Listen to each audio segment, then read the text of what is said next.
Ababuyinza municipal ye Nansana mu Wakiso abagenze Matugga okujuna abakozi mu kampuni y'Abachina ekola magetesi bakonkomadde. Abachina baganye okubaggulira era bavuddeyo ng'ennyindo y'enkata. Kampuni eno gibayita Amigo Industrial Trading Company yaguddemu nabe abakozi ne batuuka n'okwediima ng'omutawaana gwavudde ku katambi akabunye emitimbagano akalaga Abachina abakakanye ku mukozi waabwe ne bamukubisa akatayimbwa okakana ng'omutwe bagwasizza era na buli kati akyapookya n'ebisago.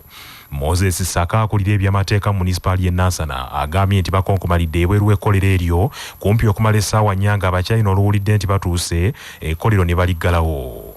Eze ku kifo kino ekya Amigo Industrial Trading Company okwongera okunoonyereza ku luvannyuma lw'ekikolo kyatambudde nnyo ku mawulire eky'okukuba omukozi nazze nga ndi ku appointment okujja okusinkana abatwala ekira kampani eno twogezeganye tumanye kiki ekyaba byatandika bitya naye neewuunyiza okutuuka mu kifo kati ate katugende tuziya amawulire eri bakama baffe bakomishona ku ministry wana badode bapikira interest mu kifo kino abali ne ku municipality bakama baffe obaoli awo tunaabayo n'ekyokukola naye nga ekizibu kya factories Abachina kyongedde okufuuka ekizibu mu Nansana oboolyawo ne mu ggwanga awalala. Male Muhammad yalabikidde mu katambi ng'akubwa akatayimbwa ategeezezza Kyabasa nti okuva lwe yayasiddwa omutwe tannafuna bujjanjabi bwonna. Sajja n'akubba omutayimbwa ku mutwe mwana akubba omukono ennyama n'etambo mwana akubba ku ggulu wano n'engwa mwala ne bakuba ati munnange oyo eno najja ng'abalaba n'atandika okukwata ka vidiyo tebamanyi nti abakwata ningo omusaayi gufuuwa kati ne Musa kyavaava waggulu n'agamba okwata waki olaba bali balina ebiso eyo manager alagala bamutte bagala bannange nfa ngudde mwala bakuba oba dokita agamba neetaaga sikaani y'akawanga nyama ku mukono yatambula eno kugulu. Abatuuze mu kabuga ke Nabitanga mu district y'Ensembabule baguddemu entiisa abatemu abatannategerekeka basse omukazi mu Bukambwe omulambo gwe ne bagusuula mu kabuga ako. Jime Sekabito. Omukyalo nattiddwa naye tannategeereka linnya lye ng'abaamusse baamuyiridde ebintu ebiroozebwa okubeera asidi n'akutuukako n'okugulu okwa kkono n'oluvannyuma ne bamuyira amafuta aga petroli ne bamukumako omuliro n'ajja okuva mu lubuto okukka wansi ku magulu.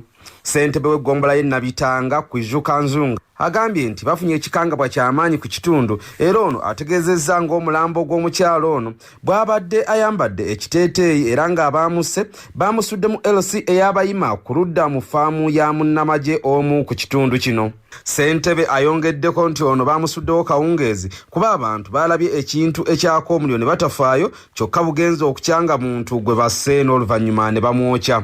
Wano we baamusudde wasangiddwawo n'essimu ey'omu ngalo era wano ssentebe Njunga asobodde okukubira poliisi n'ejja era essimu eno bagikebedde nga kuliko essimu ezaakubyeko eziwera ddala 54 ze beeyambisiza okukuba olwo ne bategeezebwa ng'omuntu ono bw'ali ow'esheema mu Busheenyi. Muntu ne bamuteeka mu LC y'abayima mu fureje gw'amazzi ng'ogenda kutuuka wajje n'okaterima nga bamusse omukazi ne bamuyira asidi ne petroli ne bamwokya n'akutukako okugulu. Essomo y'omukazi ng'eriko misitukola 5 munnyeza maama neza mwenyina weshema ebushenyi n'olwekyo abantu bange mwekuume nnyo obutemu bw'amaanyi era tusaba ne poliisi twongere ku Jime Sekabito okula CBS wano Essembabule.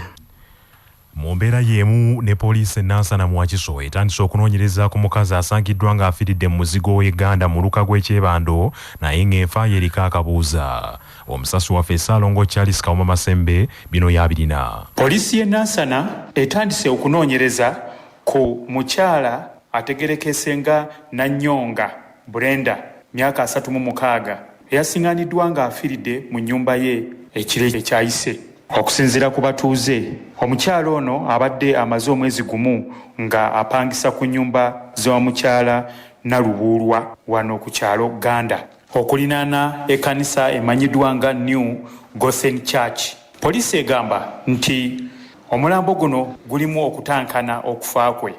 Abatuuze banyonyodde leediyo eno nti okutuuka okuzuula omukyalo ono mu nnyumba nga mufu abaana babadde bazannya mupiira mu kasaawe akali emabega w'ennyumba. Omupiira bwe gwasimatuse mbigere byabwe ne gugenda gwesolosa mu nnyumba eno. Kati bagenze okulingizayo nga balaba omuntu alannamye ng'alabika yabadde yerwanako okutuuka ku luggi kubanga n'omufaliso yabadde aguvuddeko. W'ebyokwerinda ku kyalo kino Uganda Christopher Muyimbwa agamba nti bino byonna bivudde mu kubeera eri abapangisa ab'obulagajjavu. Kwe kulaba nga balandiroodi abantu nga bano bajja mu kitundu si lwa mbeera nti ono abadde mu baddu baki wabula abantu bonna kwe kubanjula watutuuse wano ne tufuna obuzibu oba okumanya bannannyini muntu ono era n'essaawa eno tebannaba kutegeerekeka. Ebyo nga bikyali awo bo abatuuze balaze okutya. Bannaya balandiroodi ne landiroodi bafuba okulaba ng'abantu bajja kapangisa bamwe bajjako eki amanamba kuba kati afudde tetumanyi wajja akola ki gyabeerera tetumanyi wajja asibuka. Ekyennyamiza kino kisinze n'okuntamira ddala kwe kubeera nga ddala neyiba atuuka okuba nga tasobola kumanya gundi bwe yasuze. Ku lwa CBS Kamumasembe wano Uganda. Omulamuzi wa kkooti enkulu Mukono Elizabeth Akulo Ogwanga yeekokodde omuze gw'okujingajinga ebiwandiiko okukyasa ensangi zino ng'abantu bakozesa obukuusa ne batwalirako ebintu bya bannaabwe naddala ettaka. Olwaliro omulamuzi oyo alagidde abantu 8 bakwatibwa oluvannyuma lw'okukizuula nti baajingajinga ebiwandiiko wasobole okweddiza ettaka ly'omugenzi. Abantu bano abakwate kuliko Mutya Patrick yeyise mulekwa, Nakayondo Rose yeyita Namwandu ne Namakula France yeyita mwannyinawo omugenzi Kamya James Mutongole. Omulamuzi annyonnyodde nti oluvannyuma lw'abano okuwaayo ebiwandiiko byabwe bakwataganye ne woofiisi eya Administrator General evunaanyizibwa ku bintu by'abagenzi, naye oluvannyuma ne kizuuka nti mu biwandiiko ebyo bano baajingajinga ebiwandiiko era nga bafeera bawedde emirimu.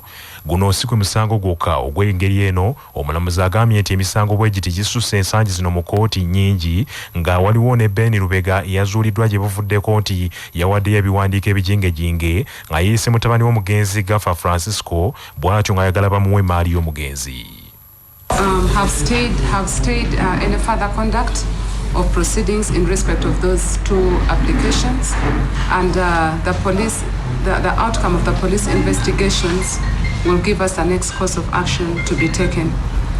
If they are culpable of being tried criminally, then we shall pursue the criminal aspect of the case first before we make any further directives or orders concerning disposal of those 2 pending petitions for letters of administration. Banafene ekyo ng'emawulire ag'essaawa eno, nze Joshua Musaasizi Nsubuga, tunaddingana edda.